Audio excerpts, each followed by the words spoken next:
Bonjour à tous et bienvenue sur Travian Kingdoms. Voilà, ça fait un petit moment que j'avais pas fait de vidéo sur Travian Kingdoms, mais j'y ai joué, il n'y a pas de souci de ce côté-là.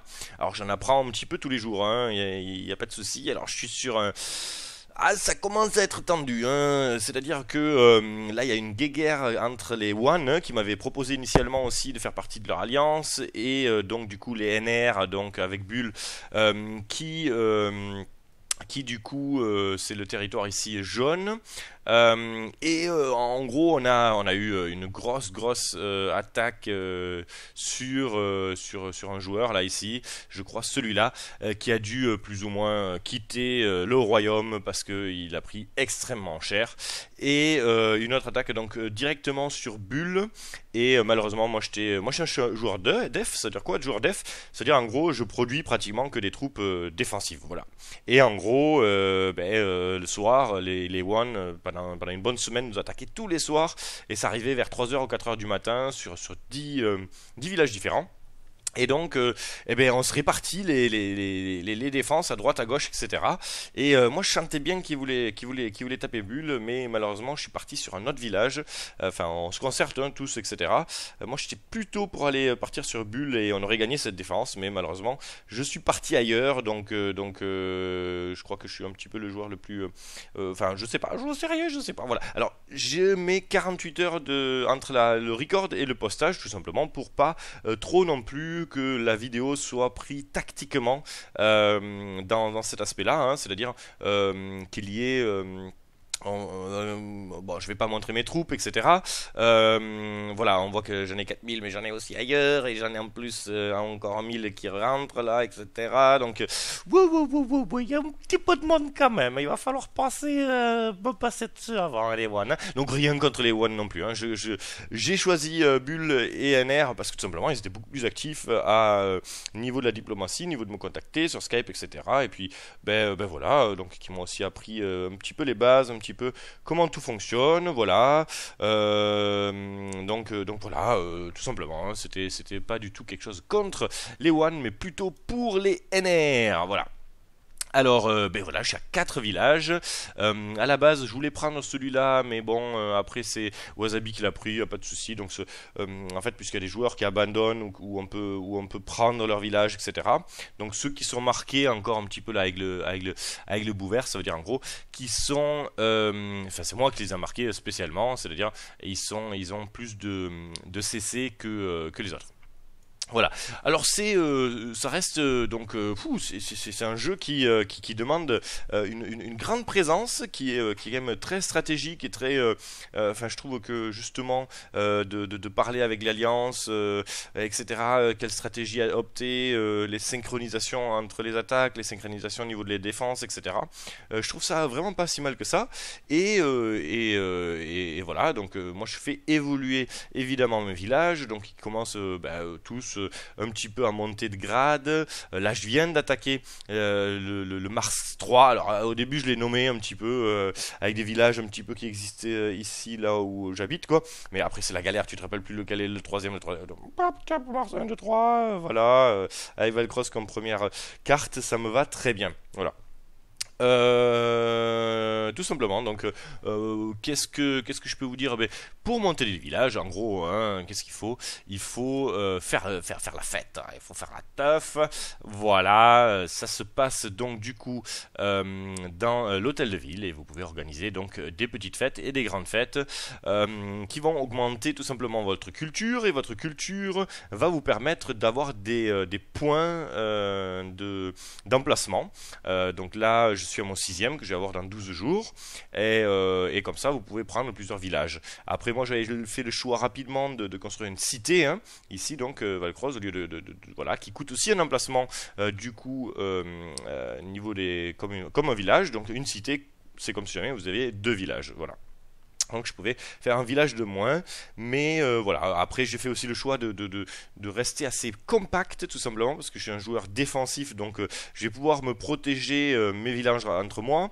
Et puisque je suis un petit peu sur le bord du conflit, et ben je préfère, on va dire, pouvoir envoyer, renvoyer les ressources, les machins, etc.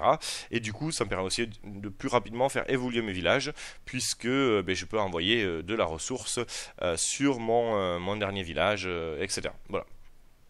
Après, donc qu'est-ce que... Alors, en fait, les royaumes, c'est des espèces il y a les rois qui sont ici marqués. Donc, il y a un roi, c'est Bulle. Et après, en fait, il a des espèces de ducs. Et nous, les joueurs normaux, on va dire, hein, on envoie les trésors. Donc, on va piller les trésors dans les repères des brigands. Et après, on va les envoyer à notre roi. Et notre roi, du coup, va pouvoir, de ce fait, tout simplement, plus il a de trésors en fait, plus sa puissance va être forte par rapport à un royaume qui en a moins. Voilà, voilà. La victoire va se jouer autour des trésors en middle et end game. Donc du coup, il faut pas prendre de retard. Donc nous, on s'est fait une grosse attaque. Malheureusement, on en a perdu 1800, je crois. Donc ce qui est énorme. Hein. Niveau d'une, je sais pas, peut-être c'est pas 1800, je me rappelle plus. Contre voilà le jour où j'étais en Deathfire. Voilà, donc c'est très, très stratégique. Hein. J'aurais envoyé mes troupes, comme je le pressentissais, sur le bon village. En gros, on aurait pété leur off et c'était plutôt nous qu'on allait prendre l'avantage parce que derrière, eh ben, eux, ils pouvaient plus vraiment attaquer puisque ils auraient perdu toutes leurs troupes. Bon, voilà. Là, je sais pas qui se fait attaquer, ils nous répondent pas, etc. Donc, bon, ben, il se fait piller, mais bon, il ne doit pas avoir grand-chose, Aigle, là, depuis des jours et des jours.